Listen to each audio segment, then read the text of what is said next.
Só que hoje a pregação, por ser uma pregação pequena, vai sobrar bastante tempo. Mas vamos ver o que Deus tem para nos dizer nessa manhã, né? Vamos abrir nossas Bíblias. O texto é um texto bastante conhecido por todos. Mas graças a Deus, né? A Bíblia não é um livro comum, né? Que você lê hoje e amanhã você lê de novo, você já enjoa, né? A Bíblia é um livro poderoso, é a palavra de Deus. Você lendo ela hoje e amanhã você lê, você a vê de uma forma diferente. Você já entende de uma forma diferente, né? Graças a Deus. Todo mundo abriu as Bíblias aí em Mateus, capítulo 8. A gente vai ler a partir do 23 ao 26. Todo mundo abriu as Bíblias já? Vamos fazer uma oração? Feche nossos olhos. Grandioso Deus, amado Pai, estamos aqui agora, Pai, na sua casa, para buscar um pouquinho mais de Ti, ó Deus. Amém. Estamos aqui com a Bíblia aberta, Pai, que o Senhor possa abrir os nossos corações, para que a gente possa aprender mais de Ti, ó Deus. Amém. Por favor, Senhor, use cada palavra que for dita, Deus, que seja inspirada por Ti, Pai. Nos dê entendimento da Sua palavra, isso que eu lhe peço, em nome de Jesus. Amém. Amém. Na minha versão, que a linguagem de hoje diz assim: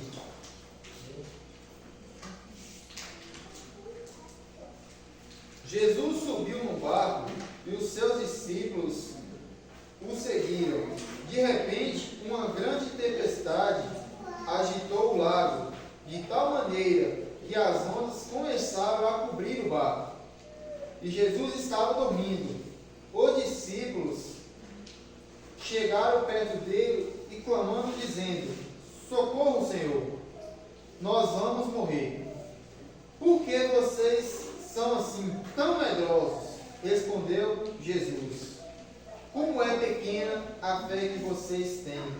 Se levantou, falou duro com o vento e com as ondas, e tudo ficou calmo, né? Toda a Bíblia, ela vem trazendo dois propósitos, de dois incidentes. Todas as curas, todos os acontecimentos que teve na Bíblia, catástrofes, curas, milagres, ela vem trazendo dois propósitos. Primeiro, narrar um incidente, né? Narrar o que aconteceu ali, registrar o que as pessoas presenciaram naquele momento. E o segundo propósito é poder trazer o que aconteceu naquele dia para nós hoje, para nós possamos reavivar, né? Reavivar a nossa fé, reavivar o Espírito Santo em nossas vidas, fortalecer as nossas vidas espirituais. Porque várias coisas que aconteceram nos tempos de Cristo, antigamente, que nos tocam como se estivesse vivenciando aquilo nas nossas vidas hoje. E a Bíblia tem esse poder. Por isso que ela foi escrita naqueles tempos, mas faz efeito para nós também nos dias atuais, né? Nos dias de hoje. E é usada para nos fortalecer e fortalecer as nossas fé, né? E o que texto que a gente lemos aqui, a gente vai analisar capítulo por capítulo e vamos tentar tirar alguns aproveitos desse acontecimento que aconteceu para as nossas vidas de hoje. O primeiro capítulo, nós lemos: Jesus subiu aonde? O irmão está tudo dormindo. Jesus subiu no barco e os discípulos seguiam. Os irmãos estão tudo dormindo. Os discípulos seguiam. Quem são os discípulos? Por que os discípulos seguiam ele? Para que os discípulos seguiam ele?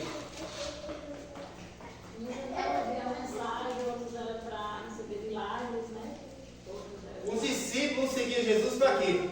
Os discípulos queriam aprender de Jesus e poder ser semelhantes a Jesus, para poder ter Jesus como base nas suas vidas, para que eles pudessem ser parecidos com Jesus. Os discípulos existia para isso. Os discípulos eram para aprender e tentar ser como Jesus, ser semelhante.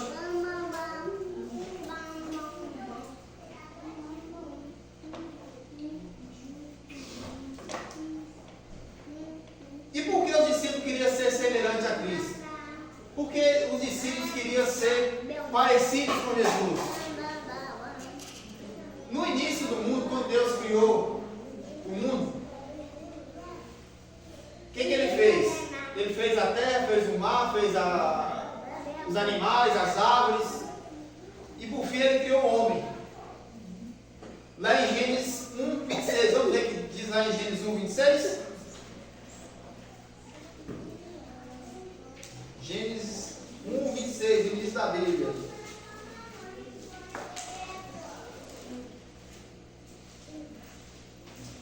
Aí disse: agora fazemos os seres humanos, fazemos os homens, que são como nós, que se parecerão conosco. Eles terão poder sobre os peixes, as aves, os animais domésticos e selvagens, e sobre os animais que se arrastam pelo chão. Em outras versões diz: cria Deus o homem à sua semelhança. Quando Deus cria o homem à sua semelhança, cria também o homem com o mesmo caráter. No início, quando Deus criou Adão e Eva, o mesmo caráter de Deus era também o caráter de Adão e Eva. Mas o que Satanás fez? O que Satanás fez para distorcer isso? O que ele fez para poder inverter isso? Que Satanás não queria que o homem fosse fiel a Deus, que tivesse um caráter semelhante ao caráter de Deus. Satanás agora tenta Adão e Eva e eles caem em tentação. E com isso entra o primeiro pecado no mundo. E qual foi a pior consequência que teve com essa entrada do pecado no mundo? O caráter de Deus que se refletia no caráter de Adão e Eva agora se rompeu. O caráter do homem agora não é mais semelhante ao caráter de Deus. Agora o homem precisa ter uma comunhão plena com Deus diariamente para poder se parecer pelo menos com o caráter de Deus. Porque semelhante hoje a gente não consegue por causa do pecado que tem nesse mundo. E como que a gente faz para ser como aquele discípulo, seguir Jesus? O que a gente faz para seguir Jesus hoje? Jesus não está mais aqui fisicamente entre nós, mas o que a gente faz para poder fazer como aqueles discípulos, seguir a Jesus? Para poder ter um caráter pelo menos semelhante ao caráter de Jesus. Através do quê? Através da comunhão, através da oração, através da palavra de Deus, que é a própria Bíblia.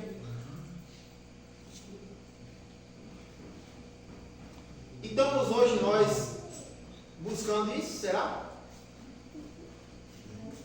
Como que a gente faz isso? Como que a gente faz parecido com aqueles discípulos que buscavam aprender mais de Jesus? Ele ia ali uma vez por dia ali, ver o que Jesus estava falando e saía fora? Não, eles seguiam Jesus o dia inteiro. Jesus foi para um lado e eles vai atrás. Eles iam atrás. E por que hoje nós queremos buscar a Deus só no sábado? Só ali a hora que acorda, agradece a Deus por ter acordado. Não viram muitos nem faz isso. Levanta e não ora a Deus agradecendo. Como que a gente vai ter uma comunhão com Deus se nós não buscamos Ele? Como a gente vai ter um caráter semelhante ao caráter de Deus se nós não estudamos a Bíblia, que é a sua própria palavra, não oramos? O ser humano tem uma mania de, durante o dia, fazer coisas desagradáveis, né, aos olhos de Deus. Mas se a gente estiver com a vida ligada a Cristo, caminhando lado a lado com Cristo, e como a gente vai caminhar lado a lado com Cristo durante o dia? Orando. Está andando? Está orando. Está almoçando? Está orando.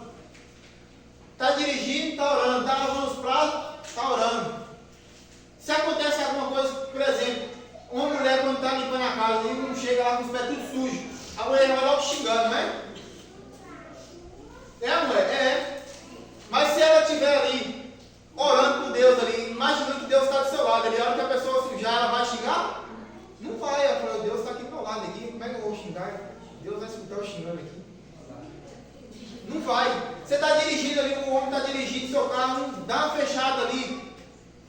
Se Jesus estiver do seu lado ali, quando você está dirigindo, você vai xingar? Você não vai xingar, você fala, oh Deus, olha para você ver. Me dá uma fechada aqui, pensa aí. Mas quando você não está com comunhão, você não está com Deus do seu lado 24 horas, quando acontece alguma coisa, a primeira coisa que você vai fazer é xingar, é reclamar. E Deus não quer isso para nós. Deus quer que a gente ande com Ele 24 horas por dia, lado a lado com Ele, como os discípulos andavam, para a gente ter um caráter semelhante ao caráter dele, né?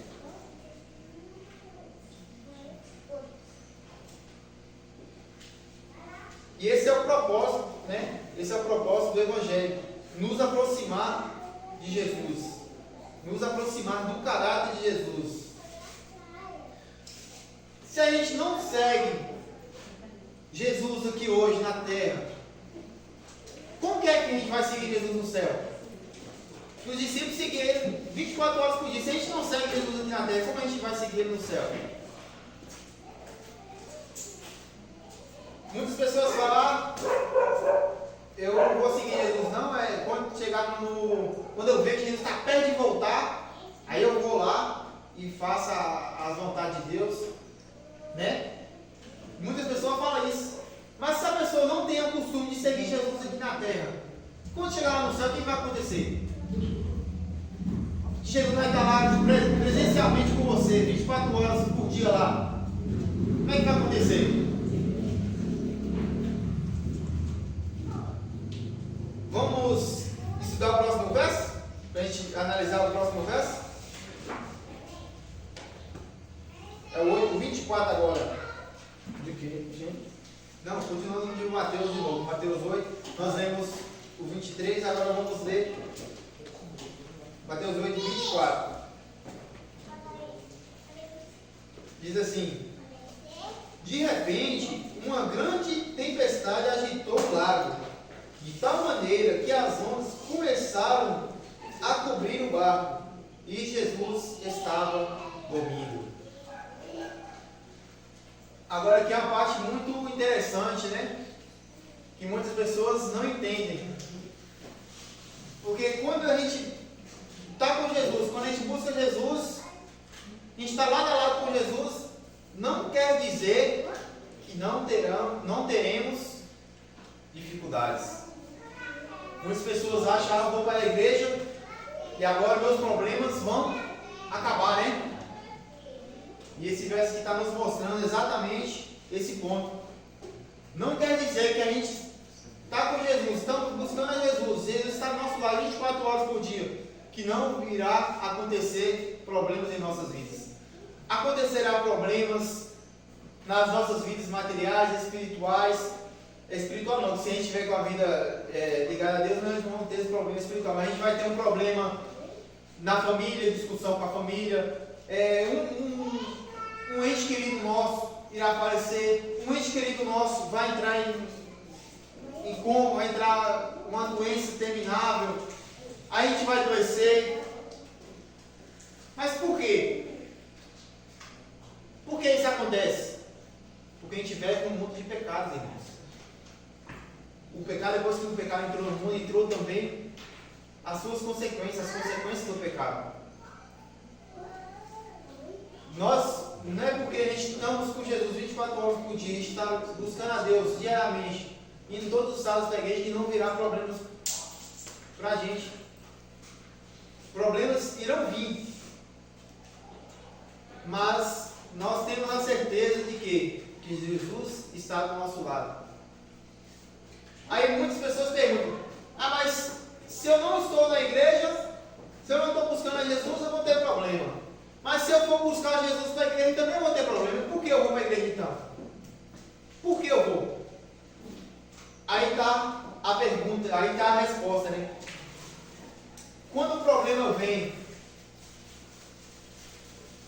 e você não está ligado a Cristo, muitas vezes as pessoas, o que elas pensam? Pensam logo em se matar, não tem mais jeito, nada que eu faça mais dá jeito, não tem mais solução para os meus problemas, eu vou me matar, vou pular no rio sem saber nadar, vou me enforcar, vou pegar uma arma e vou me matar. Por quê? Porque não tem Jesus na sua vida. Não acha solução para os seus problemas. Mas quando você está ligado a Jesus, quando você busca Jesus diariamente na sua vida, quando os problemas vêm até você, você sabe em que ombro você vai chorar. Você sabe aonde vai buscar a solução dos seus problemas, que é aonde? Em Cristo. Esses discípulos estavam com Jesus no barco, o problema veio, e o que eles fizeram? Foram até Jesus. Jesus, assim como ele acalmou aquele barco, acalmou a tempestade, ele também está disposto a aliviar os nossos sofrimentos, nos consolar. Mas para isso nós devemos o quê? Buscar a Ele, ter uma comunhão diária com Ele, andar lado a lado com Ele 24 horas por dia, não abandonar Ele.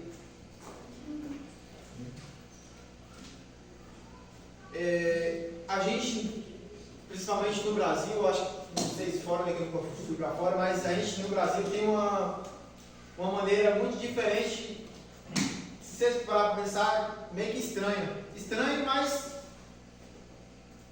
boa também. Quando a pessoa te cumprimenta, fala como? E aí, tudo bem? O que você responde? Tudo bem, tudo bom. Não é? Muitas vezes a gente está ferido por dentro, machucado, a pessoa pergunta, e aí, tudo bem? Aí você fala o quê? Tudo bem, estou bem. Eu já estive passando por um luto, e a pessoa está sofrendo por dentro, chorando num velório com um parente meu, e a pessoa falou, tudo bem? E eu, por força do hábito, de ter o costume de responder a mesma pergunta sempre, eu cheguei e falei, estou bem, estou tudo bem. Depois eu parei para refletir. A hora que ela se afastou, eu falei, rapaz, como que eu falei que eu estou bem? Eu estou aqui arrasado por dentro, mas eu falei que eu estou bem. Mas por que isso? Feridas emocionais, nossas feridas por dentro. Feridas que as pessoas não veem como você está, as pessoas só veem por fora, mas por dentro as pessoas não conseguem enxergar as suas feridas por dentro. As pessoas não conseguem enxergar as mágoas que você tem no seu coração.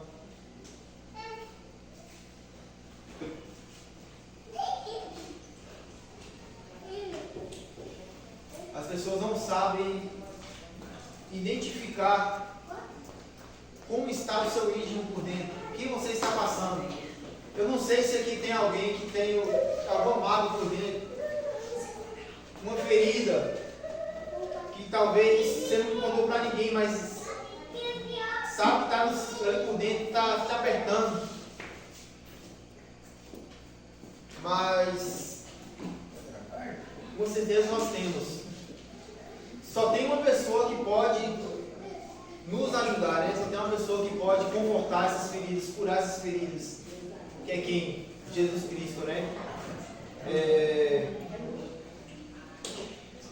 Vou contar a história de um pastor que ele estava se preparando para ir pregar na igreja, e ele estava ali no apartamento, e de repente ele foi para o banheiro tomar um banho, ele escorregou e bateu na quina e caiu dentro da banheira. A banheira estava caindo água, e a água começou a encher, e com o corpo dele ele tampou o ralo da banheira. E a água começou a encher, a água chegou no nariz dele e ele acordou do desmaio. E ele se levantou, olhou assim, não viu sangue nenhum. Ele fez exatamente o que todo mundo faz, né? A hora que faz uma coisa dessa, cai, escorrega e cai, faz o quê? Nada, né? Não sangrou, não teve sangramento nenhum, não fez nada. Ele se arrumou, e agora ele está descendo para encontro com o diretor da igreja, que está levando ele para a igreja. A hora que ele chegou junto do diretor, ele desmaia de novo. Ele teve um desmaio rápido agora, só desmaiou. O ancião ali levantou ele. Está tudo bem? Ele, está tudo bem, só foi uma torturazinha e vamos para a igreja. E agora ele partiu para a igreja, chegou na igreja, que ele desceu do carro e desmaia de novo. No que ele desmaiou de novo, agora a equipe de todo mundo da igreja pegou ele ali e levou ele para o hospital. Aí chegou lá no hospital, o médico falou para ele, mais 15 minutos salvaria. Mas ele falou, pastor, mas o doutor, não tem nada, nem sangrado não estou. Aí o médico lá falou para ele, você não tem nada por fora, mas você está com neurisma na cabeça por causa da queda que você teve. Então, muitas vezes acontece isso com a gente olha para a pessoa, a gente vê a pessoa normal, a gente vê a pessoa rindo, sorrindo no seu dia a dia, mas nós não sabemos o que se passa por dentro por ela, né? Para finalizar o nosso sermão, irmãos, vamos ler agora o 25 e 26. 25 e 26. Os discípulos chegaram perto dele e o acordaram dizendo, socorro, Senhor, nós vamos morrer. Aí Jesus responde, por que vocês são tão medrosos? Respondeu Jesus, como é pequena a fé de vocês. Como é pequena a fé de vocês. Muitas vezes, irmãos, Satanás usa uma das suas principais armas, que é o medo. Uma das principais armas de Satanás é o medo, sabia? Ele coloca medo no seu consciente, te impedindo de fazer coisas. Ele te impede de abrir um negócio, ele te impede de falar alguma coisa, e você fica ali com medo de o que as pessoas vão pensar. Se eu fazer isso não dá certo, e se eu fazer isso e tudo der errado, isso é as coisas que Satanás coloca nas nossas mentes. Ele coloca medo, o medo te trava. Fala, eu não vou para a igreja não, porque se eu for para a igreja, essa pessoa que é muito querida minha, o que ela vai achar? Eu tenho medo de perder ela. Eu tenho medo do que ela vai achar de mim. Eu tenho medo dela nunca mais querer estar lado a lado comigo. Eu não vou ter medo mais. Eu vou ter medo do que pode acontecer com a minha vida, com a minha família. O que meus amigos vão achar? O que eles vão achar de mim? Satanás coloca medo na nossa mente. E se eu fazer isso? Se eu ir para a igreja e depois eu me arrepender? Se eu ir para a igreja e Jesus não tocar em mim? Essas são as armas que Satanás usa, irmãos.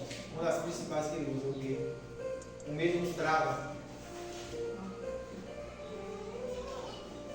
E ele usou também com os discípulos, mas Jesus o repreende. Jesus repreende aqueles discípulos. Ele não acalma os discípulos, ele repreende. Porque o medo não vem de Deus, irmãos. O medo não vem de Deus. Em toda a Bíblia, se você for ler a Bíblia, toda parte que tem medo, você pode saber que esse medo não vem de Cristo. Satanás coloca medo nas pessoas, ele usa o medo como uma das suas principais ferramentas. E agora ele repreende os seus discípulos. Como é pequena a fé que vocês têm. Como é pequena a fé que vocês têm. Homens de pequena fé. Que a partir de hoje, irmãos, a gente possa ter mais fé em Cristo. Que a gente possamos entregar nossas vidas a Deus. Que a gente possamos andar lado a lado com Ele. E meio às nossas dificuldades, não abandonar. Como muitas pessoas fazem. Aconteceu isso comigo, então eu não vou ficar mais na igreja mais não, que eu estou na igreja e está acontecendo coisa ruim comigo. Eu não vou mais para a igreja não, porque aconteceu isso comigo e cadê Deus que não me ajudou? Cadê Deus que deixou isso acontecer comigo? Que nós possamos fortalecer nossa fé, irmãos. Em meio às dificuldades, aí é que sim, a gente devemos mais e mais buscar a Deus. Buscar mais a Ele ainda. É na dificuldade que a gente devemos andar mais perto dele. Porque muitos falam, cadê Jesus nessas horas? Mas Jesus esteve sempre onde ele esteve. Mas a pergunta é, onde está você? Né? Onde está você? Jesus está onde ele sempre esteve. Que o Senhor possa nos abençoar nessa manhã, que a gente possamos levar essa mensagem, uma mensagem pequena, simples, mas que a gente possa ter certeza que Jesus sempre estará ao nosso lado, mas que a gente possamos também sempre ter uma comunhão com Ele, a gente possamos ter sempre a certeza que Ele nunca irá nos abandonar. Mesmo se a gente o abandonar, Ele está de braços abertos nos esperando de volta. Agora vamos ficar atentos e vamos ouvir a mensagem musical para a nossa irmã Esther.